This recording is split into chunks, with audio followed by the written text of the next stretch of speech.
Ground પૂરું થયા પછી ફેબ્રુઆરી કે માર્ચ મહિનાથી તમારે રીડિંગને 14 કલાક આપવાની છે. અત્યારે રીડિંગને કેટલી આપવાની છે? તો કે અત્યારે રીડિંગને 10 કલાક આપવાની છે. અને એક સાચું માર્ગદર્શન લઈ લો કે કા મારે વેબ સંકુલ સાથે જોડાવું છે, જ્યાં મને બધું રેડી મળવાનું છે. આ બેચની અંદર લાઈવ બેચ હોય, આપણો પ્લાનર કોર્સ હોય, જેની અંદર જીસીઆરટી આવી જાય, એનસીઆરટી આવી જાય, બધા વિડીયો લેક્ચર. તમે પ્લાનર કોર્સમાં જોડાવ કે લાઈવ બેચમાં જોડાવ, બધે તમને ક્લાસ નોટ લખાવીએ છીએ. આ ક્લાસ નોટ વેબ સંકુલનું એક એમ કહેવાય ને કે બ્રહ્માસ્ત્ર છે.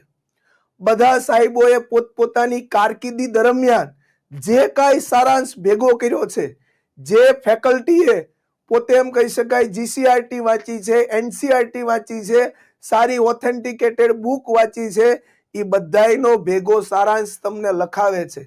એ ચાહે વેબ સંકુલમાં ઓફલાઈનમાં આવો, લાઈવ બેચમાં આવો કે કદાચ પછી પ્લાનરમાં આવો. અને છેલ્લે તમારી જ્યારે આ ક્લાસ નોટ પૂરી થાય, એ ક્લાસ નોટ તમે ખાલી કરો તો એ તમને 140 માર્ક સુધી જાતા કોઈ અટકાવી શકતું નથી. પણ તમારે સાથે સાથે મહેનતની જરૂર છે.